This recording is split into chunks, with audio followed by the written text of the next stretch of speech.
Today's NDE comes from Nicholas G., who describes traveling through the tunnel and getting a glimpse of what awaits beyond the veil. Let's get into it.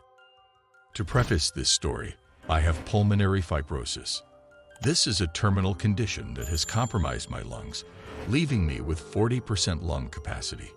I get short of breath easily and suffer hypoxemia often. I have had the below experience 4 times now in the last 2 weeks under similar circumstances. However, the instance I will describe here is the one with the most profound dream experience. On the night in question, I fell asleep and started dreaming. Within a few minutes, things took a very dark turn. Before I realize it, I'm suffocating in my dream. In actuality, my nose had almost completely clogged up. My mouth failed to open up. As a result, I was suffocating. Since it started as a dream, I couldn't tell that I really was having a problem. I had incorporated the suffocation into my dream. Meanwhile, internally, I'm having a terrible time where I was trying to flag the dream people down to inform them that I needed help as I was having a hard time breathing. The most notable aspect of the dream portion of the experience was that the more my body shut down physically, the more the color systematically drained out of the dream landscape until it dawned on me that everything had turned an ashen gray color. My thought processes also started to slow significantly until I simply couldn't think anymore. This all took place in what felt like about 2 minutes. Everything in the dream quite literally froze in place like a gray snapshot that felt as completely dead and lifeless as I did. Dying was as mercifully brief as it was horrific. I suddenly realized that I had a sudden, gentle urge to look upwards at the sky. The sky was the only thing that contained any color. It was a nice, bright blue. The moment I turned my gaze upwards, 4 things happened. I became lucid and could suddenly think clearly. I felt alive again. The dead dream landscape faded, and my human personality and ego switched off like a light bulb, leaving me free to fully embrace myself as spirit. The tunnel had formed over my head, drawing me into it at a high rate of speed. The only thing I focused on was the light and God.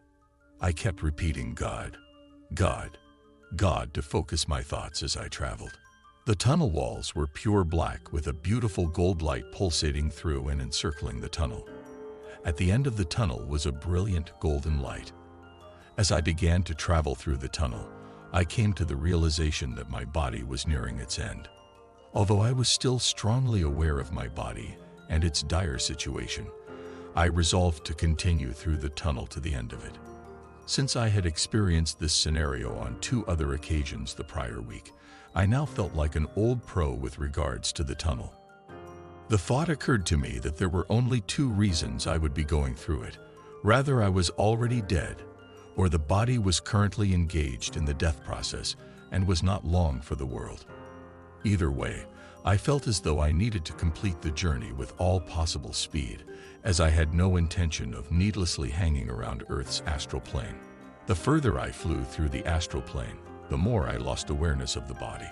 I felt nothing but dread in the last moments of the dream. Yet, in the tunnel, I felt the complete opposite. I was happy and content. The flight through the tunnel was what I would describe as entirely pleasant. I did have the dim awareness of the body, lightly flailing around back in my bedroom. I concluded it was essentially a husk and I needn't pay it any mind. I had hoped that it would stop struggling, so I could be free. After all, I wasn't having any problems. I didn't need to breathe, as that was a problem the body had to deal with, not me. The further I went through the tunnel, the more my senses and thought processes cleared, reaching maximum clarity at the end. There was an overwhelming feeling that I was finally going home. I half expected to sail right through the light to the other side. Instead, I was instantly stopped just before entering it. It was a huge wall of golden light that looked 500 feet tall and was just as wide. It was impossible to ignore, as there was nothing but complete blackness everywhere else. I knew it as the void.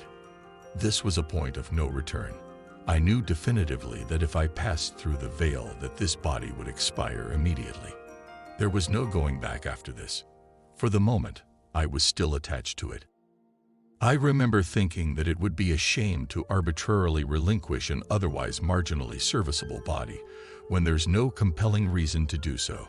Yet, I wanted to go through the veil in the worst way.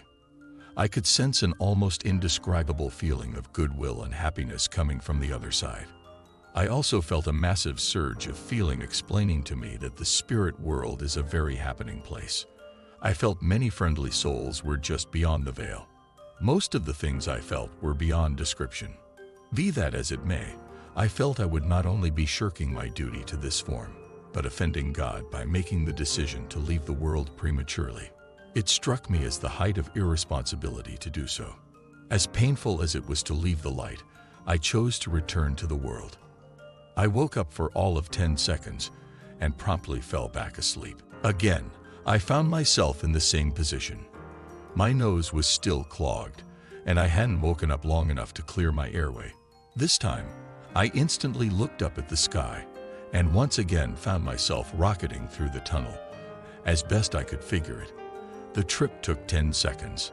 This time at the wall of light, I stayed for a bit longer than before. I started to get images of what was on the other side awaiting me if I finished this incarnation properly. It was nothing short of fascinating. Several images of what looked like a morphing set of clouds turning into grand halls and vistas unfolded before my eyes. Although I left again, I became frustrated that I wasn't allowed to cross over yet. This time after I woke up, I made sure to clear my airway before getting up to contemplate everything that happened over that last week. I've gone through the entire range of emotions from moroseness and depression from not being allowed to cross over, to extreme happiness that I finally know what happens to us when we die. A few days ago, I was given knowledge that I was supposed to undergo this experience now. I completely lost my fear of death. Indeed, I excitedly look forward to when my time finally comes. An aside, I was flipping through Pinterest and kept coming across a repeating encouragement card which stated, "It's worth it. Your patience will be rewarded." No matter how far I scrolled down the list, it was the only thing that was a constant repeat. It serves to reassure me that I made the right decision, however disappointing it was. I look at it often to remind me of why I came back. Notes from Beyond Death. I have included a link to this near-death experience in the description.